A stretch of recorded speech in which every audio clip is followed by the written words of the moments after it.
So today I'm working on the base for Ahsoka Tano. I wasn't going to bother filming this, but I do have people ask me how I join, models together, how like base sections together, and how do you hide the lines. So rather than just carry on painting this and working on it, I thought I'd stop and show you the different effects that I use to make things look a little bit more realistic and also hide the join lines. So obviously with a model this sort of size, it's been done in more than one piece, so the join line was running along the model that way. I try not to, like I say, keep anything straight. I also tilted it that way, so it's on an angle and it's also on an angle. Angles are better because it's harder for you to see any one point. Rather than a line running up here, it's better to have a line running over that way. Anyway, so when you join them together, you're obviously going to glue them together, and then you're going to go over the top with some resin and set it with a laser pen. But you're still going to have to sand that down, and you're always going to sort of see this sort of line, especially on something like a rock. So it's just not, I've done quite a few models now, and you can always tell. So one of the ways around it is to add extra textures to the base and build it up and just try and make things look a little bit more realistic. As you can see, there's quite a few different colours and different things going on here. I use a sand textured paste first, so this stuff doesn't stick too great, so you have to sort of push it on quite hard, and once it starts to dry a little bit you can manipulate it more. And this is just PEBEO sand textured gel. I prefer this to the normal modelling sand textures because I do have a few of them, but they tend to be a little bit more sloppy. This is literally just feels like 90% sand, 10% PVA or something. So first of all I'll apply that into certain areas, and then what I do is take some rocks from out of the garden, small gravel, and I mix it in with some gel medium. So this dries completely transparent, and as you can see I basically just place a bunch of rocks where rocks would have sort of fallen down naturally. So there's like a big rock at the bottom, there's some more at the bottom. It's the same on the back, so you can see how rocks would fall down, sort of gather up. I also use this mix with a little bit of the sand mix to build up around where the feet would join the base. So I can't use this foot because of the electric cable, so I actually had to use the other foot, but I just basically slot the foot in place and then sort of build up around the boot, and then carefully remove the boot, and it leaves like that sort of imprint. So it looks like they've dug the feet into the gravel. I also did the same to the helmet. So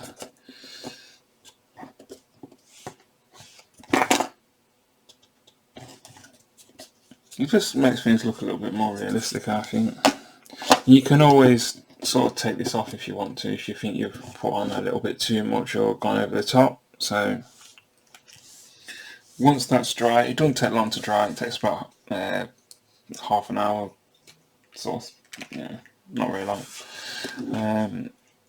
I then go over things with the European heavy mud effect, or thick mud effect rather, and this is a really cool sort of stodgy, gooey medium that you can manipulate and move around. So you can mix it up with rocks, so you can scrape a little bit out like I did here and cover some rocks in it. You can just apply it with a stick or spatula to the walls and give it that gravelly effect. But what I tend to do is I try and mix it into the sand texture, so it doesn't just look all rough and sandy. This makes things a little bit rough but not quite as rough, so you get that change in texture. And I also, once all that's dry, I go over with the splash mud effect. So anywhere that looks a little bit too rough and I want to dull that down a bit, I just apply a little bit of this, and it's just like thick gloopy paint really. So, but when you combine them all together, like I said, you get quite a cool realistic effect, base effect. So it looks like that stormtrooper's helmet's been crushed because she's standing on it with all the weight basically. Because of the pose that she's in, she's putting all the weight on the helmet, so it looks like it's sort of been pushed down there into the mud. I also take, like I say, bigger rocks, and sometimes I'll just glue them on with super glue, and then I'll use these textured mediums to just sort of blend them in, so it just doesn't look like a rock sat on the side. It just, you know, gives it that little bit more texture. So I'm actually going to give this base an entire coat of light grey, so everything will look like the back. Once I've done that, I'm going to go over with some darker tones and maybe some null oil, so that it will really sort of sink into the gaps and bring out all the shadows. So that's how I mask my joins. It's the same on almost all my bases. So this, anyone that saw my Dead Samurai post, this print sort of semi-failed, so this had to be printed in 2 halves to get it to fit onto the Mono X. I would have liked to have scaled it up a little bit more, but if I scaled it up any more, you'd have to run a slice through this in Mesh Mixer, and when you look at the front of this model, this is the front, so you don't really want to be running a join through this if you can help it. So I've left it at this size. But this half of the print semi-failed, so some of the supports failed, and you can see part of the wood has not come out properly. There was also a big gash, which you can still see a little bit of that in there, but you know, it's almost impossible to tell that there was a joint there, a slice running right through the middle.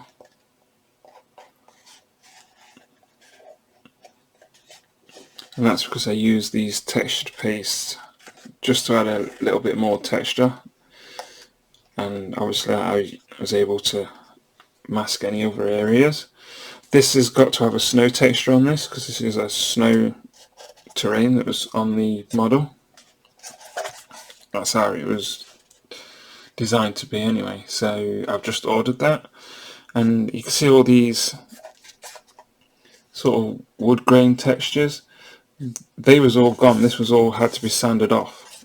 I rebuilt that with this stuff, so I just squirt some out on a piece of card or something, And then I just take a little brush, take a blob, and then just try to shape it as naturally as possible and replicate what was originally on there. Where the joins go together, I then took the files and filed in some grooves into the wood, so they go straight. The cut's actually there, so they go straight through. I also didn't try to fill that section, because if you try to fill that section, there's a natural, there's a sort of a thing in the wood, and obviously it wasn't on this side, so I filled it up a little bit and then I shaped it, and then I just smoothed it out with a damp rag before it dried, and then I just let the miller put dry. By doing that, you don't have to sand as much. By using a wet rag to sort of blend out the miller put, you get a nice smooth finish, which requires very little sanding. So even though you only want to sand this area, you can't just sand this bit. You end up sanding more and you lose all the other details. So by doing what I say, wiping over it with a rag, you keep all the natural details and you don't have to sand off as much. You have to sand very little, and then you, like I say, you can just use the gel mixture to carry those details along, so join them together on that. So, and that little bit of a kink just makes it look more of a natural piece of wood, because that's, you know, wooden beams look like that. Like I said, this doesn't take that much effort. It's probably easier doing it the way that I've just suggested than it is to try and sand it smooth. This is your good side, which it looks pretty decent.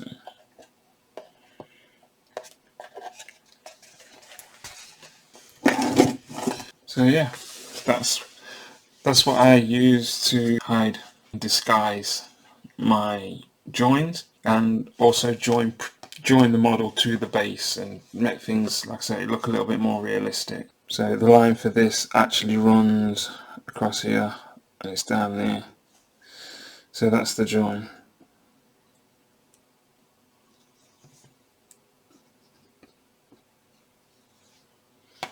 I think you'll agree you can't see that.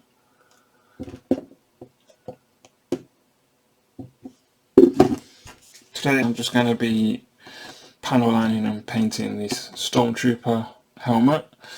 So if you're going to paint this by hand, you could leave it, but because I want to add some panel lines to add some shadows to it before I add the white, you don't want to be painting up all the base, getting it all looking nice, adding things like these tough things, so I have grass poking out of bits and stuff, and then have to spray the helmet. So I'm just going to put some lines on that now.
I knew that was going to happen.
I'm not bothered about that.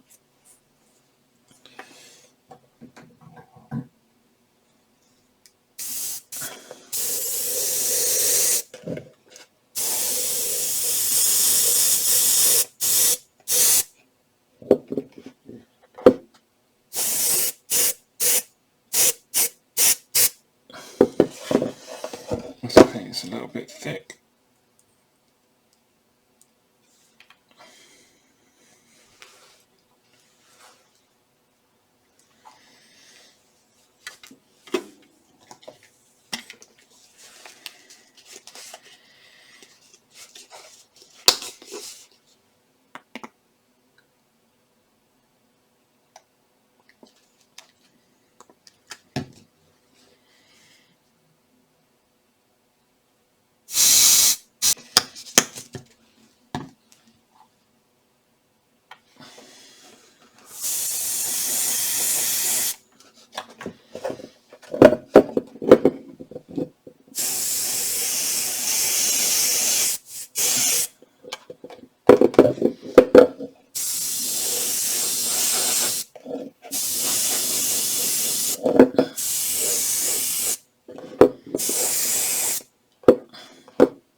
I think that's about good enough, I think.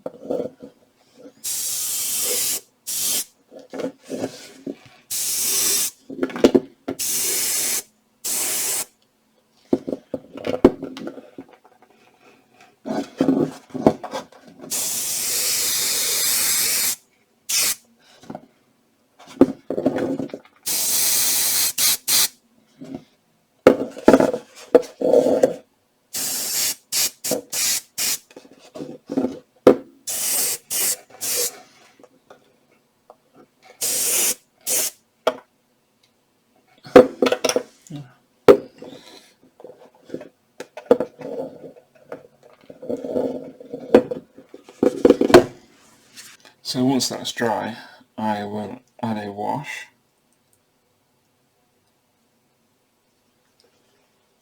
So now I'm just going to quickly paint the rest of the base.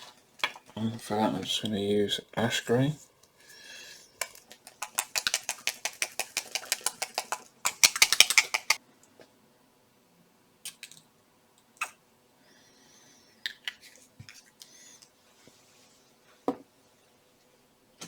I'm just going to use a bit of water.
So this is basically just a really light coat. I'll be going over it again with a darker shade. I'm going to go over it with some null oil, which is from Citadel washes. I'm probably going to use some browns on this one as well. I'll probably end up having to use the airbrush and do some shadows on it and stuff.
I'll probably have to leave this until this is dry.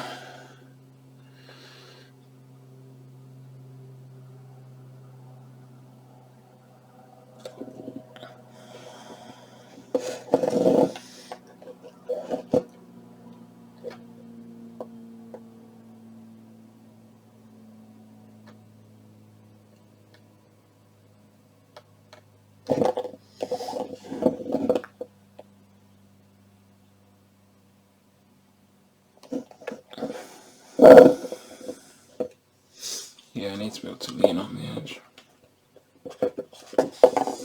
But yeah, so that's it for today.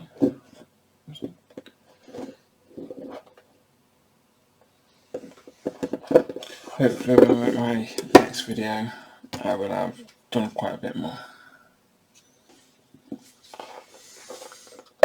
So yeah, I will leave it here for today.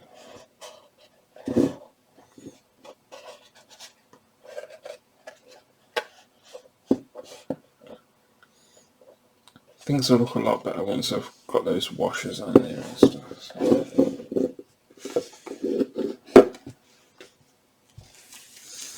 So yeah, I will see you when I've made a lot more progress.